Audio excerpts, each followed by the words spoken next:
Hi ನಮಸ್ಕಾರ ಸ್ನೇಹಿತರೆ, ಇವತ್ತು ನಾನು ಹಸುಗಳ ಫುಡ್ ಯಾವ ರೀತಿ ಹಾಕಬೇಕು ಅಂತ ವಿಡಿಯೋ ಮಾಡ್ತಿದ್ದೀನಿ. ಸೊ ಈ ವಿಡಿಯೋ ಕಂಪ್ಲೀಟಾಗಿ ನೋಡಿ. ಹಸುಗಳಿಗೆ ನಾನು ಯಾವ ಥರ ಫುಡ್ ಹಾಕ್ತೀನಿ ಅಂತ ನಿಮಗೆ ತಿಳಿಸ್ತೀನಿ. ಯಾವೆಲ್ಲ ಫುಡ್ಗಳನ್ನು ಹಾಕ್ತೀನಿ ಅಂತ ಈ ವಿಡಿಯೋದಲ್ಲಿ ಸಂಪೂರ್ಣವಾಗಿ ನೋಡೋಣ. ನಾನು ಅಷ್ಟೊಂದು ಕಾಸ್ಟ್ಲಿ ಫುಡ್ ಹಾಕಲ್ಲ, ನಾರ್ಮಲ್ ಫುಡ್ ಹಾಕಿ ಹಸುಗಳು ಹೆಚ್ಚು ಹಾಲು ಥರ ಯಾವ ರೀತಿ ಹಿಂಡ್ತವೆ ಅಂತ ಈ ವಿಡಿಯೋ ಸಂಪೂರ್ಣವಾಗಿ ತಿಳಿಸಲಾಗ್ತದೆ ನೋಡಿ. ಮನೆಯಲ್ಲಿ ಸಿಗುವ ಮುಸಿರು ನೀರನ್ನು ತೆಗೆದುಕೊಂಡು ನಾನು 3 ಹಸುಗಳಿವೆ. ಸೊ 3 ಪುಟ್ಟಿಗಳನ್ನು ಇಟ್ಕೊಂಡು ಈಗ ಮುಸಿರು ನೀರು ರೆಡಿ ಮಾಡಿಬಿಟ್ಟು ಸ್ವಲ್ಪ ಫುಡ್ಡು ಅದಕ್ಕೆ ಆದಂಥ ಮನೆಯಲ್ಲೇ ರೆಡಿ ಮಾಡಿರೋ ಕಾಳಿದೆ ಅದನ್ನ ಹಾಕಿ ಯಾವ ಥರ ರೆಡಿ ಮಾಡ್ತೀನಿ ಅಂತ ನೋಡಿ.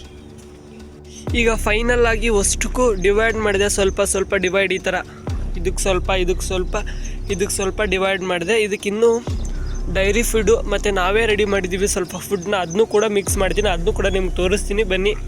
ಇಲ್ಲಿದೆ ನೋಡಿ ಗಾಯ್ಸ್, ಇದೆ ನಾವು ಹಾಕುವ ಡೈರಿ ಫೀಡು. ನೋಡ್ಬೋದು ಈ ಥರ ಡೈರಿ ಫೀಡ್ ಇದೆ. ನಾವೇ ಮನೆಯಲ್ಲಿ ಇನ್ನೊಂದು ಫೀಡ್ ರೆಡಿ ಮಾಡಿದ್ದೀವಿ, ಅದನ್ನು ತೋರಿಸ್ತೀನಿ ಬನ್ನಿ. ಈ ಫೀಡ್ ಇಲ್ಲಿ ಐತೆ ನೋಡಿ ಗಾಯ್ಸ್. ಈ ಥರ ಮೆಕ್ಕೆಜೋಳ, ಸಜ್ಜಿ ಇದೆಲ್ಲ ಮಿಕ್ಸ್, ಉಳ್ಳಿ ಇದನ್ನೆಲ್ಲ ಮಿಕ್ಸ್ ಮಾಡಿಬಿಟ್ಟು ನಾವೇ ಇನ್ನೊಂದು ಥರ ಫೀಡ್ನ ರೆಡಿ ಮಾಡ್ಕೊಳ್ತೀವಿ. ಹಾಗೆ ಹಸುಗಳಿಗೆ ಉಪ್ಪು ಮತ್ತು ಹಿಟ್ಟು ಹಾಕ್ಬಿಟ್ಟು ಹೆಚ್ಚಿನ ನೀರು ಕುಡಿಸೋಕ್ಕೋಸ್ಕರ ಇದನ್ನ ಯೂಸ್ ಮಾಡ್ತೀವಿ. ನೋಡ್ಬೋದು ಈ ಥರ ನಾವು ಫುಡ್ ಯೂಸ್ ಮಾಡ್ತೀವಿ. ನೀವೇನಾದರೂ ಹಸುಗಳಿಗೆ ಯಾವ ಥರ ಫುಡ್ ಹಾಕ್ತಾಯಿದ್ದೀರಾ ಅಂತ ಕಮೆಂಟ್ ಮಾಡಿ. ಹಾಗೆ ಬೇರೆಷ್ಟು ಮಾತ್ರ ಯಾರು ಯೂಸ್ ಮಾಡೋಕ್ಕೆ ಹೋಗಬೇಡಿ ಈ ವಿಡಿಯೋ ಪ್ರಕಾರ. ಈಗ ನಾನು 1 kg ಫೀಡನ್ನು ತೆಗೆದುಕೊಂಡಿದ್ದೇನೆ.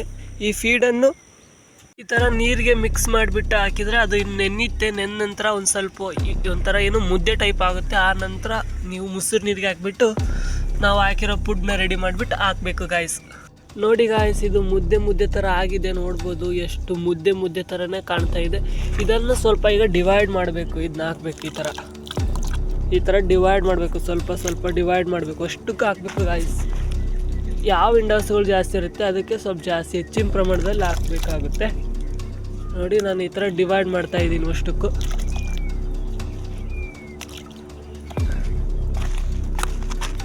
ಈ ಥರ ಡಿವೈಡ್ ಮಾಡಿ ನೋಡಿ. ನೀವು ಈ ಥರ ಹಾಕಿ ಫುಡ್ಡು ಎಷ್ಟು ಚೆನ್ನಾಗಿ ಹಾಲು ಬರ್ತವೆ ಅಂತ ಟ್ರೈ ಮಾಡಿ ನೋಡಿ. ಬೇಕಾದರೆ ಈ ಥರ ಡಿವೈಡ್ ಮಾಡಬೇಕು ಗಾಯ್ಸ್. ನೋಡಿ ಗಾಯ್ಸ್, ಫೈನಲ್ ಆಗಿ ಫುಡ್ನ ರೆಡಿ ಮಾಡಿಬಿಟ್ಟಿದೆ. ಹಸುಗಳು ಯಾವ ಥರ ಫುಡ್ಡನ್ನು ನೀರು ಥರ ಮಾಡಿದ್ದೀನಿ. ಸೊ ಅದು ಯಾವ ಥರ ಕುಡಿತಾ ಇದೆ ನೋಡ್ಬೋದು, ಎಷ್ಟು ಸ್ಪಷ್ಟವಾಗಿ ಕುಡಿತಾ ಇದೆ. ಹಾಗೆ ಹೆಚ್ಚಿನ ಹಾಲು ಬರಲಿಕ್ಕೆ ಇದ್ರ ಕಾರಣ ನಮಗೆ ಇದೇ ಥರ ನಾವು ಫುಡ್ನ ಮೇಂಟೈನ್ ಮಾಡ್ತಾಯಿದ್ವಿ. ಇದನ್ನು ಡೈಲಿ ಅಂದರೆ ದಿನಕ್ಕೆ 3 ಹೊತ್ತು 3 ಟೈಮ್ನ ಕೊಡ್ತೀವಿ ಗಾಯ್ಸ್. ಎಲ್ಲ ಹಸುಗಳು ನೋಡಿ ಗಾಯ್ಸ್, ಎಷ್ಟೊಂದು ಸ್ಪಷ್ಟವಾಗಿ ಕುಡಿತಾ ಇವೆ ಇವುಗಳು ನೋಡಿ. ಹಾಗೆ ನೋಡಿ ಎಷ್ಟೊಂದು ಸ್ಪಷ್ಟವಾಗಿ ಕುಡಿತಾ ಇವೆ ಅಂತ. ಹಾಗೆ ನಮ್ಮ ಮಾಹಿತಿ ಇಷ್ಟ ಆದರೆ ಲೈಕ್ ಮಾಡಿ, ಹಾಗೆ ನಮಗೆ ಹೆಚ್ಚಿನ ಸಪೋರ್ಟ್ ಮಾಡಿ. ಮುಂದಿನ ವಿಡಿಯೋದಲ್ಲಿ ಸಿಗೋಣ. ಬಾಯ್.